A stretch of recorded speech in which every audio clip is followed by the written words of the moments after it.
اس اجلاس کی تیسری تقریر اردو زبان میں ہوگی۔ قرآن کریم جواہرات کی تھیلی، محترم نصیر احمد قمر صاحب ایڈیشنل وکیل الارشاد برطانیہ تشریف لائیں۔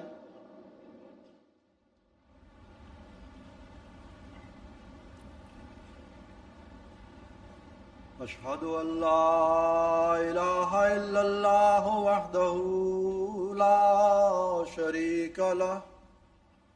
واشہد ان محمدا عبدہ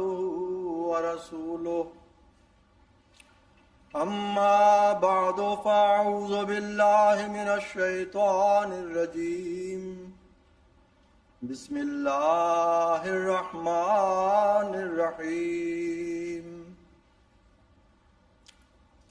سامعین کرام، جیسے کہ ابھی محترم صدر اجلاس نے بتایا ہے، اس وقت خاکسار کو آپ کے سامنے قرآن کریم جواہرات کی تھیلی ہے کہ موضوع پر کچھ گزارشات پیش کرنی ہے۔ کہتے ہیں کہ امر عیار کے پاس ایک زنبیل ہوا کرتی تھی جس میں وہ دنیا جہان کی ہر قسم کی چھوٹی بڑی چیزیں رکھا کرتا تھا، اور جب اسے کسی چیز کی ضرورت ہوتی اس میں سے نکال لیا کرتا تھا۔ مگر سب ذی شعور صاحب علم جانتے ہیں کہ یہ صرف فرضی، خیالی اور کہانیوں کی باتیں ہیں۔ یہ محض ایک افسانہ ہے، داستان گوئی ہے، حقیقت سے اس کا کچھ بھی تعلق نہیں ہے۔ لیکن قرآن مجید جو خدا تعالیٰ کا وہ پاک اور مقدس کلام ہے، جو اس نے تمام بنی نوع انسان کی ہدایت اور رہنمائی کے لیے لوح محفوظ سے جبریل علیہ السلام کے ذریعے حضرت اقدس محمد مصطفیٰ صلی اللہ علیہ وسلم کے قلب اطہر پر نازل فرمایا اور قیامت تک اس کی لفظی اور معنوی حفاظت کا بیڑا اٹھایا، اس کے متعلق قطعیت سے یہ کہا جا سکتا ہے کہ یہ وہ زنبیل ہے جس میں ہر مسئلے کا حل موجود ہے، اور یہ وہ جواہرات کی تھیلی ہے جس سے کوئی صداقت دینی باہر نہیں،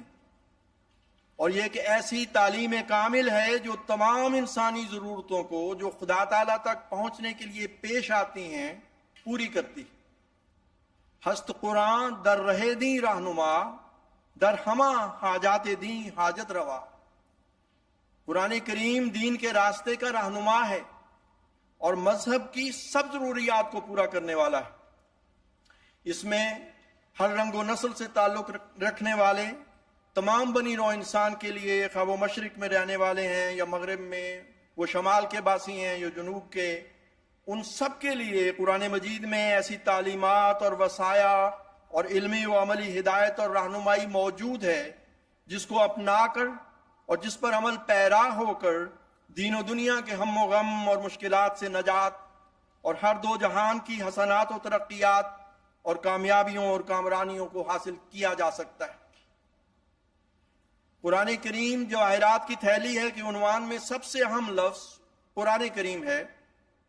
اگر ہم یہ جان لیں کہ قرآن حقیقت میں کیا ہے تو اس کے اندر موجود جواہرات علم و حکمت کا عرفان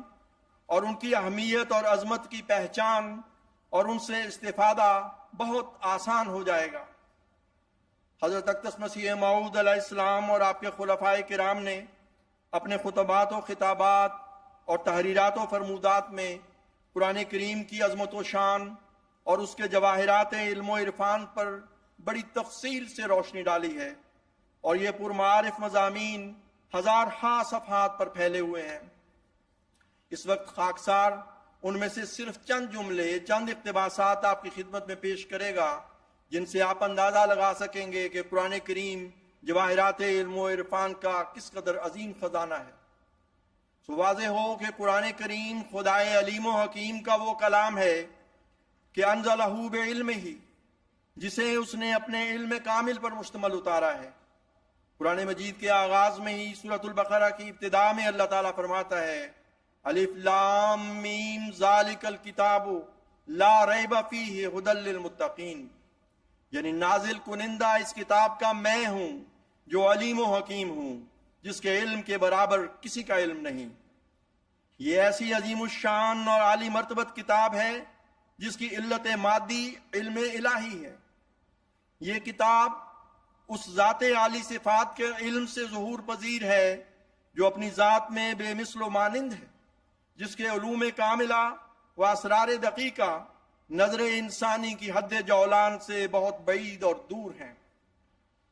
اللہ وہ ذات ہے کہ قد احاط بکل شیء علما، اس نے ہر چیز کا علم کے ساتھ احاطہ کر رکھا ہے، اور وسع کرسیہ السماوات والارض، اس کا علم آسمانوں اور زمین پر حاوی ہے، اور یہ وہ کامل کتاب ہے جس نے خدا کے علم سے خلط وجود پہنا ہے۔ اللہ تعالیٰ قرآن کریم میں فرماتا ہے ما فرطنا فی الکتاب من شیء، یعنی اس کتاب قرآن شریف سے کوئی دینی حقیقت باہر نہیں رہی، بلکہ یہ جمیع حقائق و معارف دینیہ پر مشتمل ہے۔ اور پھر ایک جگہ فرماتا ہے وَنَزَّلْنَا عَلَيْكَ الْكِتَابَ تِبْيَانًا لِكُلِّ شَيْءٍ، یعنی ہم نے یہ کتاب قرآن شریف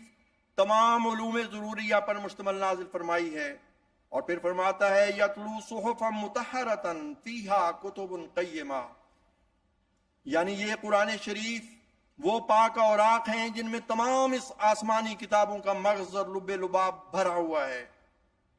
پہلے نبیوں کو جو تعلیمات دی گئی تھیں ان کے متعلق قرآن کریم فرماتا ہے کہ اوتو نصیبا من الکتاب، انہیں بھی اسی کامل کتاب یعنی لوح محفوظ میں موجود قرآن مجید کا ہی ایک حصہ تھا جو دیا گیا تھا۔ حقیقت یہ ہے کہ جس طرح وہ تمام کمالات متفرقہ جو آدم سے لے کر مسیح ابن مریم تک نبیوں کو دیے گئے تھے، کسی کو کوئی اور کسی کو کوئی، وہ سب کے سب حضرت صلی اللہ علیہ وسلم میں جمع کر دیے گئے، اور اس طرح پر آپ طبعاً خاتم النبیین ٹھہرے۔ ایسا ہی وہ جمیع تعلیمات، وصایا اور معارف جو مختلف کتابوں میں چلے آتے ہیں وہ قرآن شریف پر آ کر ختم ہو گئے، اور قرآن شریف خاتم الکتب ٹھہرا۔ شکر خدائے رحماں جس نے دیا ہے قرآن، غنچے تھے سارے پہلے اب گل کھلا یہی ہے۔ قرآن مجید میں جگہ جگہ اس پاک کلام کی بہت سی صفات عظیمہ کا نہایت ہی پرشوکت اور تفصیلی بیان ہے۔ حضرت اقدس مسیح موعود علیہ السلام نے اپنے تصنیف ازالہ احام میں ان میں سے بعض آیات کا ذکر کرنے کے بعد ان کا جو نہایت ہی پرمعارف تفسیری ترجمہ بیان فرمایا ہے وہ اس طرح پر ہے، یعنی یہ قرآن اس راہ کی طرف ہدایت کرتا ہے جو نہایت سیدھی ہے۔ اس میں ان لوگوں کے لیے جو پرستار ہیں حقیقی پرستش کی تعلیم ہے، اور یہ ان کے لیے جو متقی ہیں کمالات تقوی کے یاد دلانے والا ہے۔ یہ حکمت ہے جو کمال کو پہنچی ہوئی ہے، اور یہ یقینی سچائی ہے، اور اس میں ہر یک چیز کا بیان ہے۔ یہ نور علی نور اور سینوں کو شفا بخشنے والا ہے۔ رحمان نے قرآن کو سکھلایا، ایسی کتاب نازل کی جو اپنی ذات میں حق ہے اور حق کے وزن کرنے کے لیے ایک ترازو ہے۔ وہ لوگوں کے لیے ہدایت ہے، اور اجمالی ہدایتوں کی اس میں تشریح ہے، اور وہ اپنے دلائل کے ساتھ حق اور باطل میں فرق کرتا ہے، اور وہ قول فصل ہے اور شک و شبے سے خالی ہے۔ ہم نے اس کو اس لیے تجھ پر اتارا ہے کہ تا امور متنازع فی کا اس سے فیصلہ کر دیں، اور مومنین کے لیے ہدایت اور رحمت کا سامان تیار کر دیں۔ اس میں وہ تمام صداقتیں موجود ہیں جو پہلی کتابوں میں متفرق اور پراگندہ طور پر موجود تھیں۔ ایک ذرہ باطل کا اس میں دخل نہیں، نہ آگے سے اور نہ پیچھے سے۔ یہ لوگوں کے لیے روشن دلیلیں ہیں، اور جو یقین لانے والے ہوں ان کے لیے ہدایت و رحمت ہے۔ ان کو کہہ دیں کہ خدائے تعالیٰ کے فضل و رحمت سے یہ قرآن ایک بیش قیمت مال ہے، سو اس کو تم خوشی سے قبول کرو، یہ ان مالوں سے اچھا ہے جو تم جمع کرتے ہو۔ حضور علیہ السلام فرماتے ہیں یہ اس بات کی طرف اشارہ ہے کہ علم اور حکمت کی مانند کوئی مال نہیں۔ آپ فرماتے ہیں کہ مومن کا مال درہم و دینار نہیں بلکہ جواہر حقائق و معارف اس کا مال ہیں۔ یہی مال انبیاء خدا تعالیٰ سے پاتے ہیں اور اسی کو تقسیم کرتے ہیں۔ حضور علیہ السلام فرماتے ہیں ہر یک نو کی دینی سچائیاں اور الہیات کے تمام حقائق اور معارف اور اصول حقہ کے جمیع دلائل اور وسائل اور تمام اولین آخرین کا مغز ایک قلیل المقدار کتاب میں اس احاطہ تام سے درج کرنا جس کے مقابلے پر کسی ایسی صداقت کا نشان نہ مل سکے جو اس سے باہر رہ گئی ہو، یہ انسان کا کام نہیں اور کسی مخلوق کی حد قدرت میں داخل نہیں۔ یا الہی تیرا فرقان ہے کہ ایک عالم ہے، جو ضروری تھا وہ سب اس میں مہیا نکلا، کس سے اس نور کی ممکن ہو جہاں میں تشبیہ، وہ تو ہر بات میں ہر وصف میں یکتا نکلا۔ اللہ تعالیٰ کا یہ پاک کلام ایسا ہے اور اس کی فصاحت و بلاغت وہ بے بہا جوہر ہے جس سے دنیا کو فائدہ پہنچتا ہے، روحانی بیماریوں سے شفا حاصل ہوتی ہے، حقائق اور دقائق کا جاننا حق کے طالبوں پر آسان ہوتا ہے، کیونکہ خدا کا فصیح کلام معارف حقہ کو کمال ایجاز سے، کمال ترتیب سے، کمال صفائی اور خوش بیانی سے لکھتا ہے، اور وہ طریق اختیار کرتا ہے جس سے دلوں پر اعلیٰ درجے کا اثر پڑے اور تھوڑی عبارت میں وہ علوم الہیہ سما جائیں جن پر دنیا کی ابتدا سے کسی کتاب یا دفتر نے احاطہ نہیں کیا۔ کیا وصف اس کے کہنا، ہر حرف اس کا گہنا، دل بر بہت ہیں دیکھے، دل لے گیا یہی ہے۔ سامعین کرام، دنیا میں جتنے بھی علوم ہیں، خواہ وہ مادی اور سائنسی علوم ہیں یا روحانی اور مختلف ادیان سے تعلق رکھنے والے علوم ہیں، ان سب کا سرچشمہ اللہ تعالیٰ کی ذات ہے۔ وہ علام الغیوب ہے، وہ آسمانوں اور زمین کے غیب کو جانتا ہے، اسی نے اس کائنات کو پیدا کیا ہے۔ الا یعلم من خلق، اور جس نے پیدا کیا ہے وہ ان کی حقیقت کو خوب اچھی طرح جانتا ہے، اور قرآن کریم نے ان تمام علوم کا احاطہ کیا ہوا ہے۔ حضرت اقدس مسیح موعود علیہ السلام فرماتے ہیں، جس قدر معارف عالیہ دین اور اس کی پاک صداقتیں ہیں، اور جس قدر نکات و لطائف علم الہی ہیں، جن کی اس دنیا میں تکمیل نفس کے لیے ضرورت ہے، ایسا ہی جس قدر نفس امارہ کی بیماریاں اور اس کے جذبات اور اس کی دوری یا دائمی آفات ہیں، یا جو کچھ ان کا علاج اور اصلاح کی تدبیریں ہیں، اور جس قدر تزکیہ و تصفیہ نفس کے طریق ہیں، اور جس قدر اخلاق فاضلہ کے انتہائی ظہور کی علامات و خواص و لوازم ہیں، یہ سب کچھ باستیفاء تام فرقان مجید میں بھرا ہوا ہے، اور کوئی شخص ایسی صداقت یا ایسا نقطہ الہیہ یا ایسا طریق وصول اللہ یا کوئی ایسا نادر یا پاک طور مجاہدہ و پرستش الہی کا نکال نہیں سکتا جو اس پاک کلام میں درج نہ ہو۔ دوسرے علم خواص روح و علم نفس ہے جو ایسے احاطہ تام سے اس کلام موجز نظام میں اندراج پایا ہے کہ جس سے غور کرنے والے سمجھ سکتے ہیں کہ بجز قادر مطلق کے یہ کسی کا کام نہیں۔ تیسرے علم مبدأ و معاد اور دیگر امور غیبیہ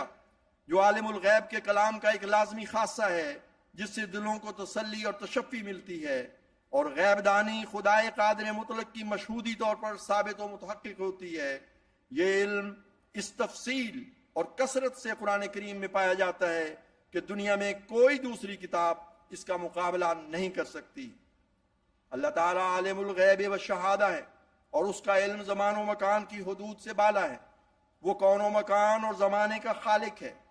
اس کے لیے ماضی، حال اور مستقبل یکساں ہیں۔ زمانے کی یہ تقسیم تو ہم انسانوں کی نسبت سے ہے، جسے ہم غیب کہتے ہیں وہ ہماری نسبت سے غیب ہے، ورنہ خدا تعالیٰ کی نظروں سے تو کوئی چیز کسی وقت بھی اوجھل اور مخفی نہیں۔ حضرت خلیفۃ المسیح رابع رحمہ اللہ فرماتے ہیں، قرآن کریم کائنات کے آغاز، انجام اور پھر ایک اور آغاز کے مکمل دور کو بیان کرتا ہے۔ قرآن کریم کائنات کی پیدائش سے پہلے کا جو نقشہ پیش کرتا ہے وہ عموماً بگ بینگ کے نظریے کے مطابق ہے۔ قرآن کریم کے الفاظ یہ ہیں، اولم یر الذین کفروا ان السماوات والارض کانتا رتقا ففتقناہما وجعلنا من الماء کل شیء حی افلا یؤمنون۔ کیا انہوں نے دیکھا نہیں جنہوں نے کفر کیا کہ آسمان اور زمین دونوں مضبوطی سے بند تھے،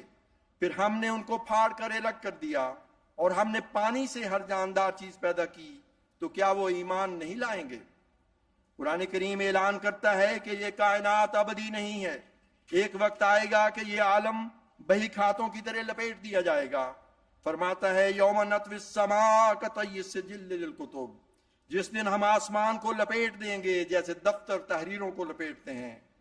آج کے سائنسدان بلیک ہول کا جو نقشہ کھینچتے ہیں وہ اس آیت کے بیان کردہ نقشے سے گہری مماثلت رکھتا ہے۔ قرآن کریم کا مطالعہ کریں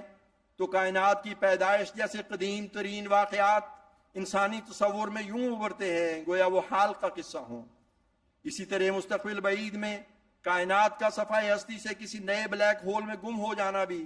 قرآن کریم میں اس انداز سے مذکور ہے گویا نزول قرآن کے وقت یہ واقعہ ہو رہا ہو۔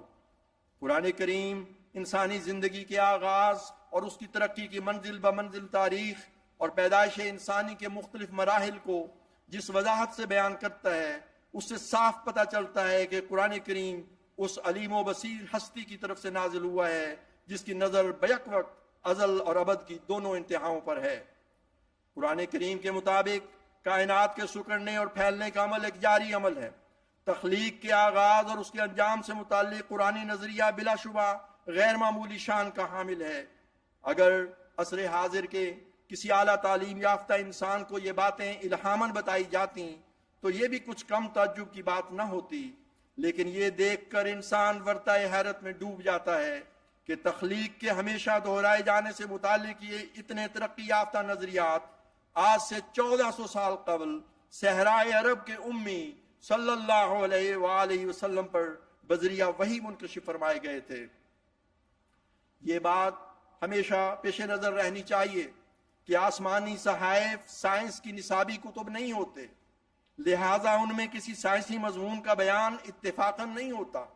ان کا اصل مقصد ایک مشترک منبع کی طرف رہنمائی کر کے یہ ثابت کرنا ہوتا ہے کہ مادی اور روحانی کائنات ایک ہی خالق کی تخلیق ہے۔ بعض لوگ یہ خیال کرتے ہیں کہ قرآن اور سائنس ایک دوسرے سے متضاد اور متصادم ہیں۔ یہ ان کی نادانی یا کم فہمی ہے۔ وہ نہیں جانتے کہ قرآن کریم خدا کا قول ہے اور یہ مادی کائنات اس کا فعل، اور ان دونوں میں کامل آہنگی لازمی ہے۔ الہام الہی کبھی بھی قوانین قدرت سے متصادم نہیں ہو سکتا، کیونکہ دونوں کا سرچشمہ ایک ہی حکیم ازلی ذات ہے۔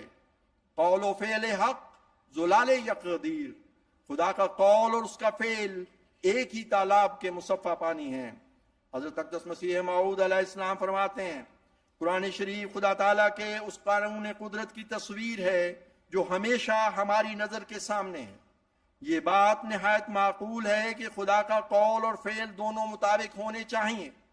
یعنی جس رنگ اور طرز پر دنیا میں خدا تعالیٰ کا فعل نظر آتا ہے، ضرور تھا کہ خدا تعالیٰ کی سچی کتاب اپنے فعل کے مطابق تعلیم کرے، نہ یہ کہ فعل سے کچھ اور ظاہر ہو اور قول سے کچھ اور ظاہر ہو۔ معزز سامعین، اللہ تعالیٰ کی یہ صفت ہے کہ اس کے قول و فعل میں کلی مطابقت پائی جاتی ہے، اسی لیے اس نے مومنین سے بھی یہ توقع رکھی ہے کہ ان کے قول و فعل میں بھی کسی قسم کا تضاد اور اختلاف نہیں ہونا چاہیے، کیونکہ کبر مقتا عند اللہ ان تقولوا ما لا تفعلون، اللہ کے ہاں یہ بات نہایت ناپسندیدہ اور بڑے گناہ کا موجب ہے کہ تم وہ کہو جو کرتے نہیں۔ حضرت مسیح موعود علیہ السلام فرماتے ہیں قرآن شریف ایک ایسی کتاب ہے جس کی مطابقت سے اسی جہان میں آثار نجات کے ظاہر ہو جاتے ہیں۔ جس قدر دنیا میں ایسے شبہات پائے جاتے ہیں کہ جو خدا تک پہنچنے سے روکتے ہیں، جن میں مبتلا ہو کر صدہا جھوٹے فرقے پھیل رہے ہیں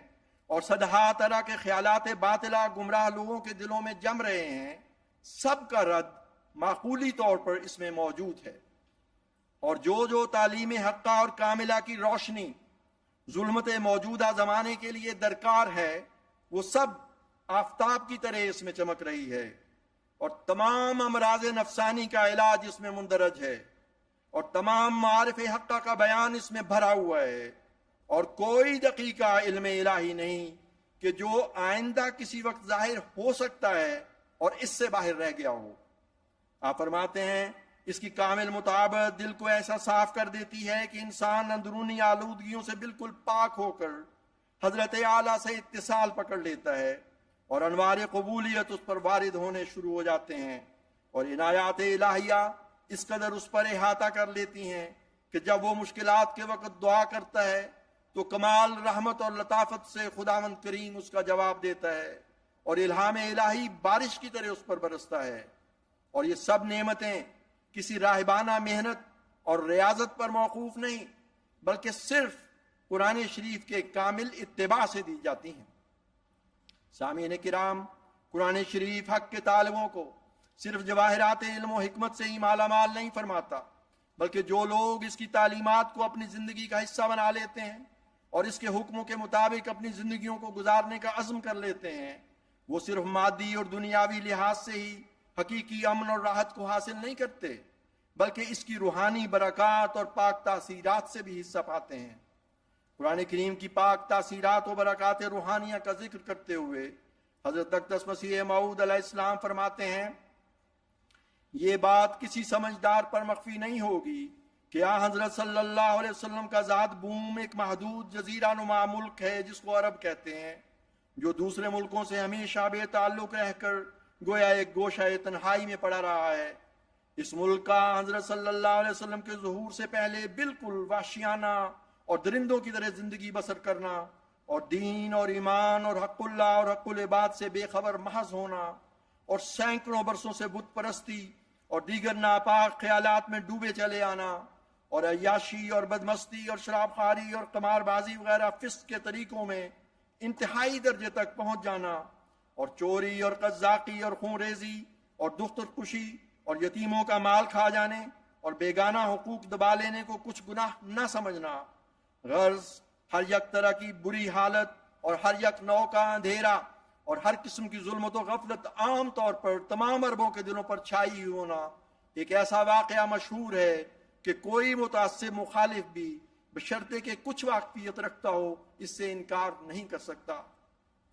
اور پھر یہ امر بھی ہر یک منصف پر ظاہر ہے کہ وہی جاہل اور وحشی اور یاوا اور ناپارسا طبع لوگ اسلام میں داخل ہونے اور قرآن کو قبول کرنے کے بعد کیسے ہو گئے اور کیوں کر تاثیرات کلام الہی اور صحبت نبی معصوم صلی اللہ علیہ وسلم نے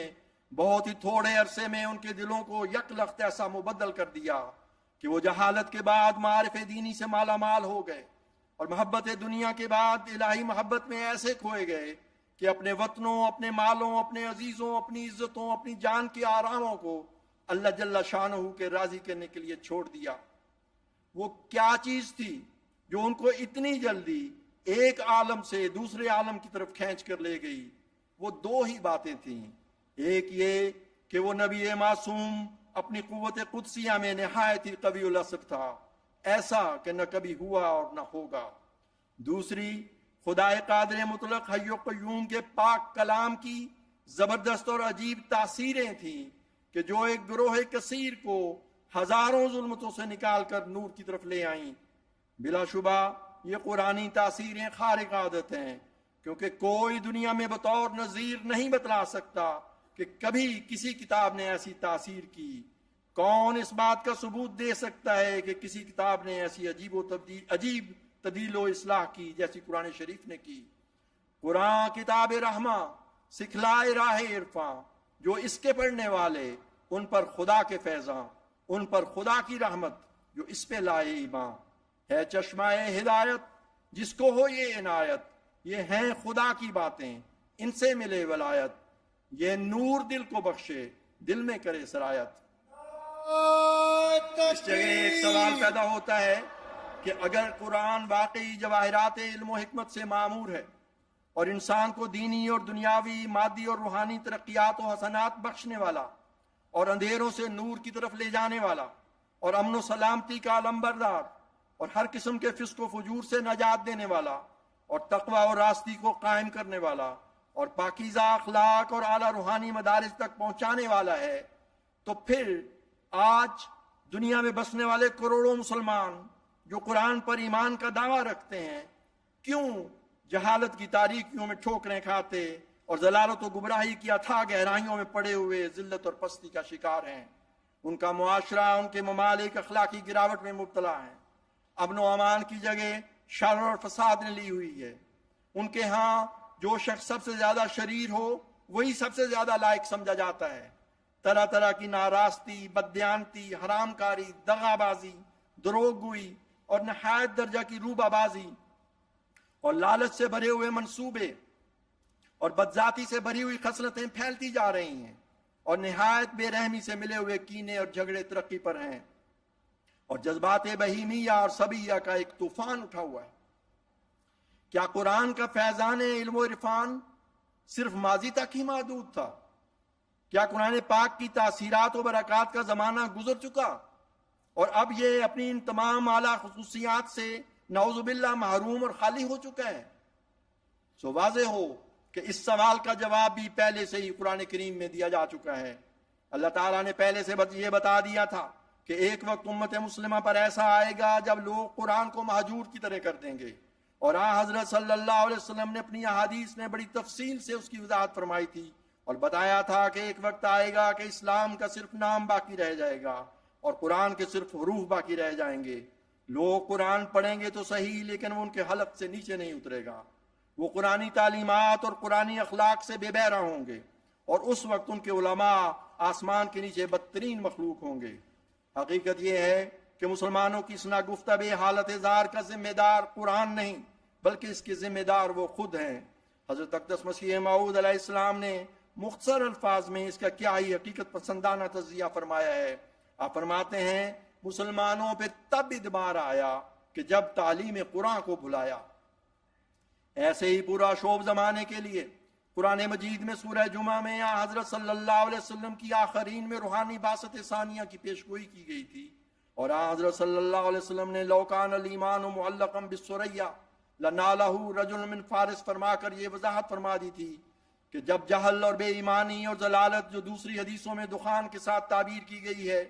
دنیا میں پھیل جائے گی اور زمین میں حقیقی ایمانداری ایسی کم ہو جائے گی کہ گویا وہ آسمان پر اٹھ گئی ہوگی، اور قرآن کریم ایسا متروک ہو جائے گا کہ گویا وہ خدائے تعالیٰ کی طرف اٹھایا گیا ہوگا، تب ضرور ہے کہ فارس کی اصل سے ایک شخص پیدا ہو اور ایمان کو سریا سے لے کر پھر زمین پر نازل ہو۔ چنانچہ اللہ تعالیٰ نے اپنے وعدوں کے مطابق اس زمانے میں حضرت صلی اللہ علیہ وسلم کے ذل کامل اور آپ کے عظیم روحانی فرزند حضرت اقدس مسیح موعود و مہدی موعود علیہ الصلوۃ والسلام کو مبعوث فرمایا، اور آپ نے یہ اعلان فرمایا کہ خداوند تعالیٰ نے اس آخر عباد کو اس زمانے میں پیدا کر کے اور صدہا نشان آسمانی اور خوارق غیبی اور معارف و حقائق مرحمت فرما کر اور صدہا دلائل عقلیہ قطعیہ پر علم بخش کر یہ ارادہ فرمایا ہے کہ تا تعلیمات حقہ قرآنی کو ہر قوم اور ہر ملک میں شائع اور رائج فرماوے اور اپنی حجت ان پر پوری کرے۔ اسی طرح آپ نے فرمایا جاننا چاہیے کہ کھلا کھلا یہ جہاز قرآن شریف کا، جو ہر ایک قوم اور ہر یک اہل زبان پر روشن ہو سکتا ہے، جس کو پیش کر کے ہم ہر یک ملک کے آدمی کو، خواہ ہندی ہو یا پارسی یا یورپین یا امریکن یا کسی اور ملک کا ہو، ملزم و ساکت و لاجواب کر سکتے ہیں۔ وہ غیر محدود معارف و حقائق و علوم حکمیہ قرآنیہ ہیں جو ہر زمانے میں اس زمانے کی حاجت کے موافق کھلتے جاتے ہیں اور ہر یک زمانے کے خیالات کا مقابلہ کرنے کے لیے مسلح سپاہیوں کی طرح کھڑے ہیں۔ آپ نے فرمایا قرآن شریف کے عجائبات کبھی ختم نہیں ہو سکتے، اور جس طرح صحیفہ فطرت کے عجائب و غرائب خاص کسی پہلے زمانے تک ختم نہیں ہو چکے بلکہ جدید در جدید پیدا ہوتے جاتے ہیں، یہی حال ان صحف مطہرہ کا ہے تا خدا تعالیٰ کے قول اور فعل میں مطابقت ثابت ہو۔ الغرض قرآن مجید اور احادیث نبویہ کی پیشگوئیوں کے مطابق تمکنت دین اسلام اور تعلیمات حقہ قرآنی کی اشاعت و ترویج کے لیے اس زمانے میں اللہ تعالیٰ نے حضرت اقدس مسیح موعود علیہ الصلوۃ والسلام کو مبعوث فرمایا۔ چنانچہ آپ علیہ السلام اور آپ کے بعد آپ کے خلفائے کرام ہی وہ مقدس و مطہر اور مبارک آسمانی وجود ہیں جن کے ذریعے اللہ تعالیٰ نے ہمیں اسرار روحانی اور حقائق و معارف قرآنی پر مشتمل جواہرات کے خزانے عطا فرمائے ہیں، اور خلافت کی صورت میں بخشش اور عطا کے اس مبارک نظام کو دوام بخشا ہے۔ قرآنی جواہرات کے یہ خزانے اپنے حسن و رعنائی اور چمک دمک میں بے نظیر اور اپنی وسعت و گہرائی میں بے کراں اور لازوال اور لامتناہی ہیں، اور خلیفہ وقت کے ذریعے ضرورت زمانہ اور اقتضائے حال کے مطابق ان کا ظہور ہوتا چلا جاتا ہے۔ حضرت اقدس مسیح موعود علیہ السلام اور خلفائے کرام نے بارہا ہمیں ان قرآنی جواہرات سے اپنی جھولیاں بھرنے اور ان سے اپنے قلوب و اذہان کو منور کرنے اور دوسروں تک ان کو پہنچانے کی طرف توجہ دلائی ہے۔ ایک موقع پر حضرت خلیفۃ المسیح الخامس سیدہ اللہ تعالیٰ بن نصر العزیز نے فرمایا یہ ہر احمدی کی بہت بڑی ذمہ داری ہے